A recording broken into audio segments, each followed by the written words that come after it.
사랑과 은혜가 풍성하신 하나님 아버지, 오늘도 우리를 기도의 자리로 불러주셔서 감사합니다. 이 시간 주님의 말씀을 통하여서 하나님의 뜻을 깨닫게 하시옵시고 하나님을 의지하며 또 주께 기도하며 하나님의 은혜를 경험하고 돌아가는 시간 되게 하여 주시옵소서. 하나님을 만나고 하나님을 의지하는 성도들을 기억하시옵시고 주님께서 이 자리에 오셔서 우리 가운데 하나님의 뜻을 깨닫게 하여 주시옵소서. 함께 하실 것 믿사오며 예수님 이름으로 기도드립니다. 아멘. 네, 오늘 함께 보실 말씀 히브리서 5장 1절부터 10절 말씀입니다.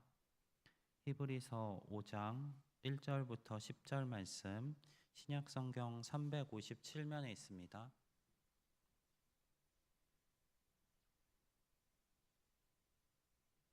히브리서 5장 1절부터 10절 말씀입니다. 우리 한 절씩 교독하도록 하겠습니다. 대제사장마다 사람 가운데서 택한 자이므로 하나님께 속한 일에 사람을 위하여 예물과 속죄하는 제사를 드리게 하나니 그가 무식하고 미혹된 자를 능히 용납할 수 있는 것은 자기도 연약에 휩싸여 있음이라. 그러므로 백성을 위하여 속죄제를 드림과 같이 또한 자신을 위하여도 드리는 것이 마땅하니라. 이 종기는 아무도 스스로 취하지 못하고 오직 아론과 같이 하나님의 부르심을 받은 자라야 할 것이니라. 또한 이와 같이 그리스도께서 대제사장 되심도 스스로 영광을 취하심이 아니요 오직 말씀하신 이가 그에게 이르시되 너는 내 아들이니 내가 오늘 너를 낳았다 하셨고 또한 이와 같이 다른 데서 말씀하시되 내가 영원히 멜기세덱의 반차를 따르는 제사장이라 하셨으니 그는 육체에 계실 때에 자기를 죽음에서 능히 구원하실 이에게 심한 통곡과 눈물로 간구와 소원을 올렸고 그의 경건하심으로 말미암아 들으심을 얻었느니라.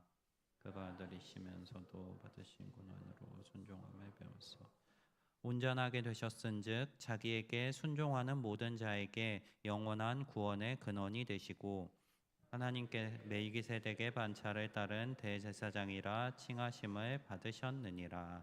아멘. 네, 오늘 함께 읽은 이 히브리서 본문은 히브리서라는 책은 저자가 누구인지 명확하게 밝혀지지 않았습니다.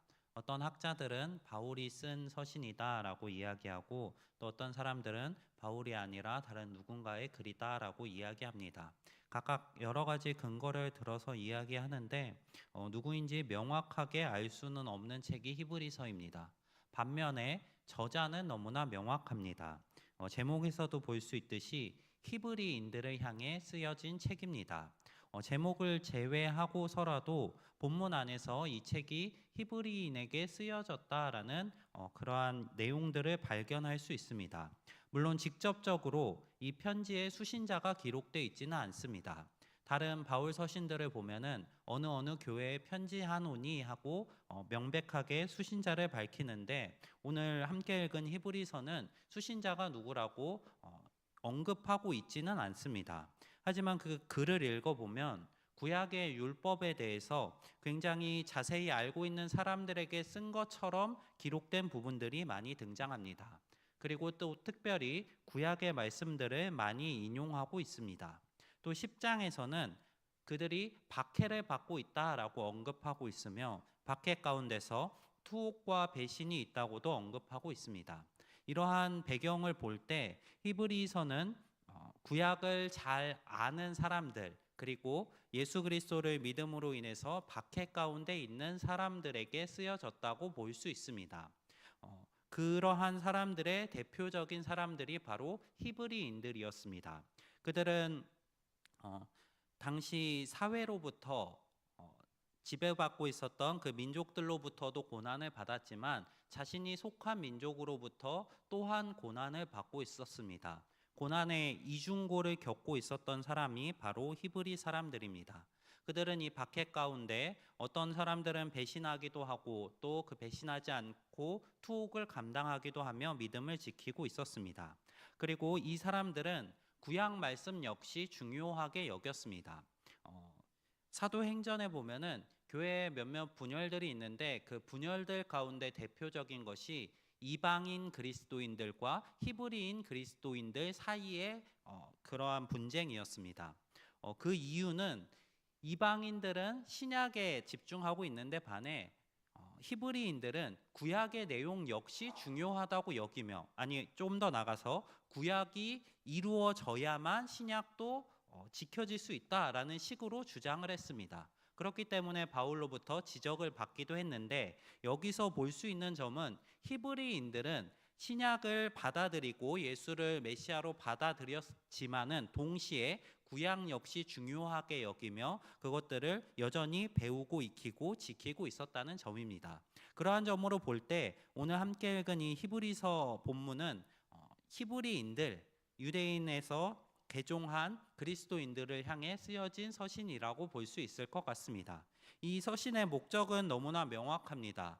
이 서신에서는 그리스도가 누구인지에 대해 집중하고 있습니다. 그들이 믿고 있는 그리스도가 어떠한 분이신지, 특별히 예수님이 유일하신 하나님이시라는 점을 강조하고 또 지극히 높으신 분이라는 그 사실에 주목하고 있습니다. 그리하여서 지금 박해 가운데 있는 이 히브리인들을 향해 예수 그리스도를 믿는 그 믿음을 끝까지 포기하지 말고 지켜라 하고 강조하고 있습니다. 오늘 함께 읽은 본문 5장의 본문은 이어지는 6장, 7장, 8장까지에 이어서 예수님의 제사장 직분에 대해서 서술하고 있습니다.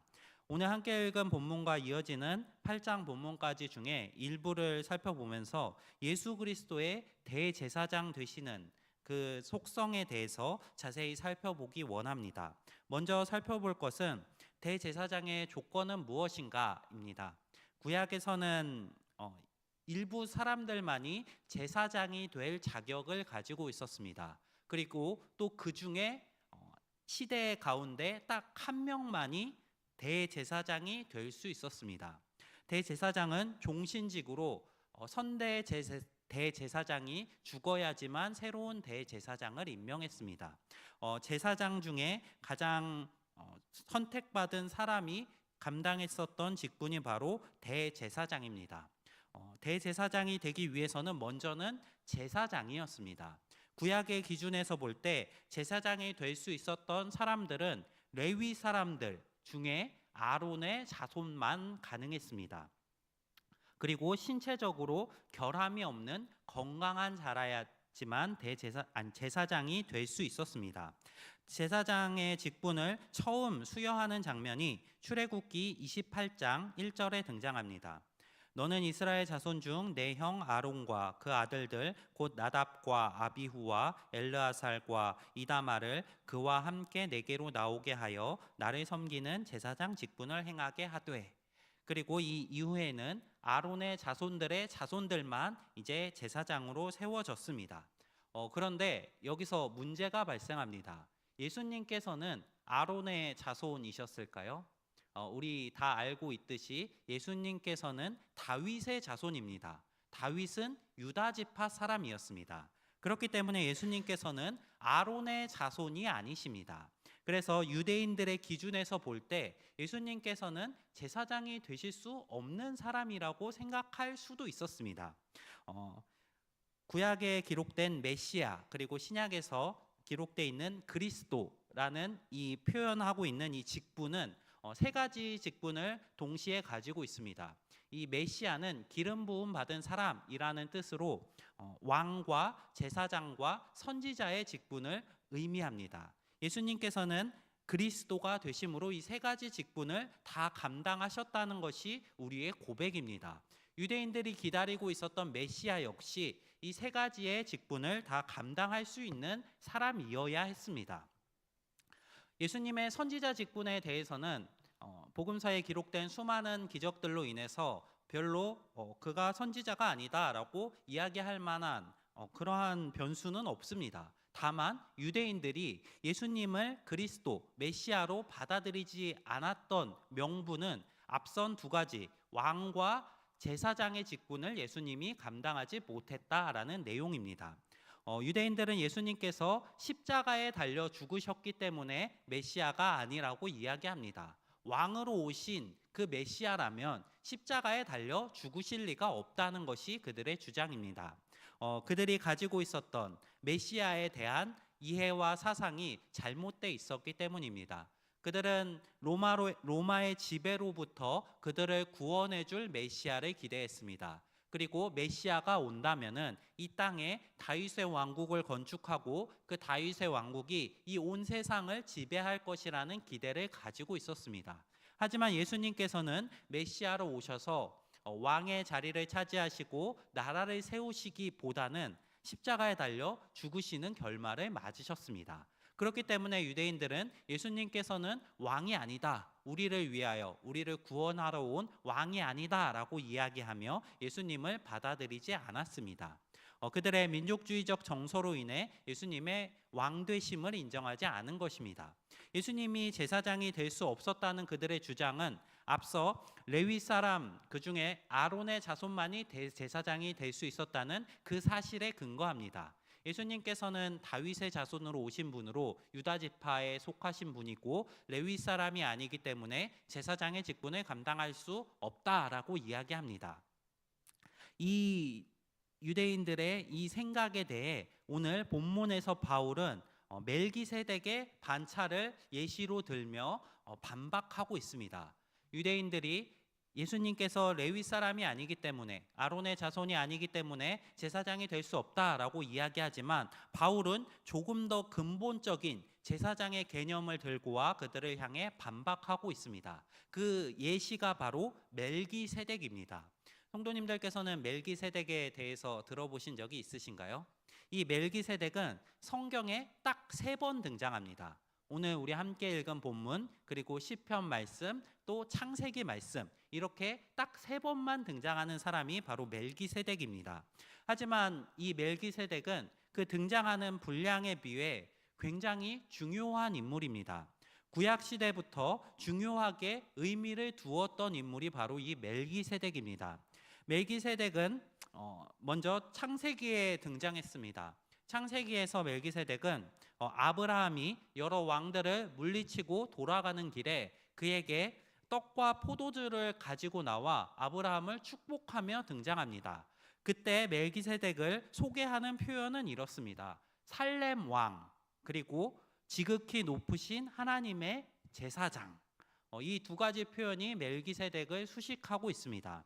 그는 왕이었으면서 동시에 제사장이었습니다. 하지만 성경은 딱 이렇게만 수식하고 멜기세덱이 어떻게 왕이 되었는지 어떠한 과정을 거쳐 제사장이 되었는지에 대해서는 언급하고 있지 않습니다. 단순히 딱 이렇게 그는 살렘의 왕이었고 지극히 높으신 하나님의 제사장이다 라고 언급하고 많은 굉장히 신비로운 인물입니다. 이 멜기세덱을 아브라함은 인정했습니다. 그를 하나님의 제사장으로 인정했고 그가 자신을 축복하였을 때 그에게 자신이 이 왕들과 싸워 얻은 재물 중에 10분의 1을 드리면서 그의 제사장 직분을 인정했습니다. 이어서 다윗의 시편에서도 이 멜기세덱이 등장하는데 시편 110편에서 등장합니다. 이 시편 110편은 메시아에 대해서 기록하고 있는 시편입니다. 그리고 그 메시아에 대한 기록 가운데 멜기세덱이 110장 4절에 이렇게 등장하고 있습니다. 여호와는 맹세하고 변하지 아니하시리라 이르시기를 너는 여기서 메시아를 향해 너는 멜기세덱의 서열을 따라 영원한 제사장이라 하셨도다. 자, 멜기세덱이 하나님께서 어떻게 그를 제사장으로 세웠는지는 모르지만 제사장이 되었던 인물이라고 말씀드렸습니다.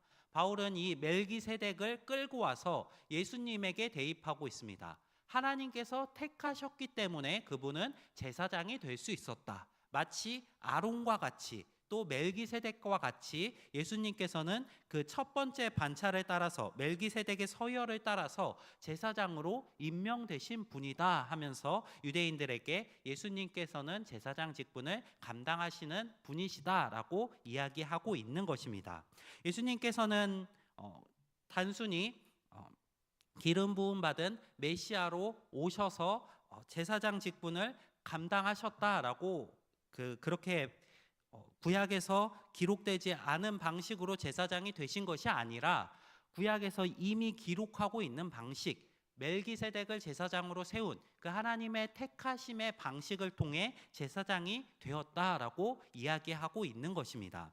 예수님께서는 이렇게 우리를 구원하기 위해 제사장이 되셨습니다. 그리고 제사장으로서 제사장의 역할을 감당하십니다. 두 번째로 살펴볼 것이 대제사장의 역할, 그리고 예수님께서 대제사장이 되셔서 어떠한 방식으로 우리에게 그 역할을 감당해 주셨는가입니다. 대제사장의 특별한 역할은 이렇습니다. 대제사장도 일반 제사장들처럼 제사를 주관합니다. 하지만 그가 다른 일반 제사장과 구별되는 점은 그가 제사장들의 최고 지도자였다는 점과 또 대속죄일에 그 대속죄의 제사를 감당하였다는 점에 있습니다. 이 대제사장은 다른 모든 제사장 중에 가장 뛰어난 사람으로서 대속죄일에 그에게 속한 모든 백성을 대표해서 하나님 앞에 속죄제를 감당하는 사람이었습니다. 모든 백성을 대표하여 소를 잡고 각을 떠서 하나님 앞에 올려드리는 역할을 감당했고, 또 지성소 안으로 들어가서 그곳에서 하나님 앞에 제물을 올려드리는 역할을 담당했던 사람이 이 대제사장이었습니다.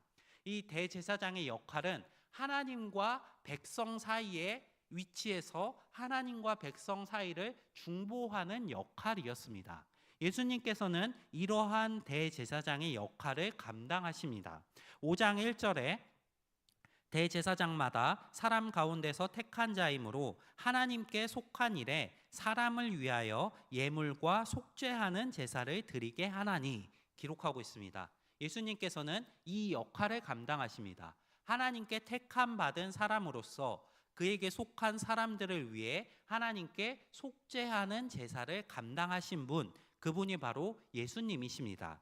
이어지는 5장 2절과 또 마지막 오늘 우리가 함께 읽은 부분 중에 마지막에 속하는 9절에서는 두 가지 조금 상반된 표현이 등장하고 있습니다. 2절에서는 이렇게 기록합니다. 그가 무식하고 미혹된 자를 능히 용납할 수 있는 것은 자기도 연약에 휩싸여 있음이라. 그리고 9절에서는 온전하게 되셨은즉 자기에게 순종하는 모든 자에게 영원한 구원의 근원이 되시고.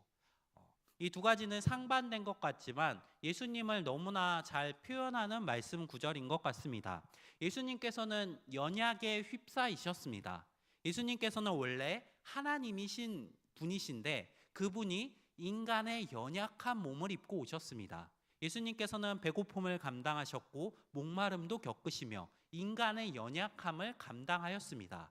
그래서 바울은 이 예수님을 향해 그는 너희의 약함을 아시는 분이시다라고 표현합니다. 예수님께서는 우리와 같이 연약하게 되셔서 우리와 같은 고난을 겪으셨고 우리의 아픔들을 이해하시며 우리를 용납할 수 있으신 분이십니다. 거기에 추가로 예수님께서는 그 연약함 속에서도 하나님께 완전히 순종하심으로 온전하게 되셨습니다.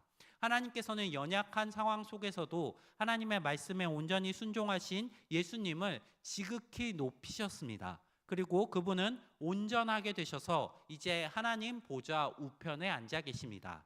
그곳에서 예수님께서는 자기에게 순종하는 모든 자들에게 영원한 구원의 근원이 되십니다. 예수님께서는 대제사장으로서 연약함을 감당하시며 우리를 위하여서 온전히 순종하시고 이제 온전하게 되셔서 우리의 구원의 근원이 되셨습니다. 히브리서는 예수님께서 감당하신 제사장의 이러한 역할을 또한 예수 그리스도가 완전하게 하셨다고 이야기합니다. 우리 함께 읽지는 않았지만 7장 말씀에서 지금 구약의 기준에 있었던 그 대제사장이 감당했던 속죄의 역할을 예수님께서 새로운 방식으로 바꾸신 것을 이야기합니다. 7장 12절에서 제사 직분이 바뀌어졌은즉 율법도 반드시 바꾸어지리니 라고 기록합니다. 예수님께서는 대제사장으로 오셨는데 이 예수님이 감당하셨던 대제사장의 직분은 구약에서 사람들이 감당하던 그 직분과는 다른 방식입니다. 그 사람들은 제사장으로 세움을 받고 대제사장이 되었지만 그들은 연약한 인간의 육신을 가지고 있었기 때문에 결국에는 죽음으로 그 수효가 다했습니다. 그들이 죽은 이후에 새로운 제사장들이 세워지며 그들의 일을 이어받아서 감당했습니다. 하지만 예수님께서는 이러한 분이 아니십니다. 새로운 제사의 직분을 감당하신 분이 예수 그리스도이십니다.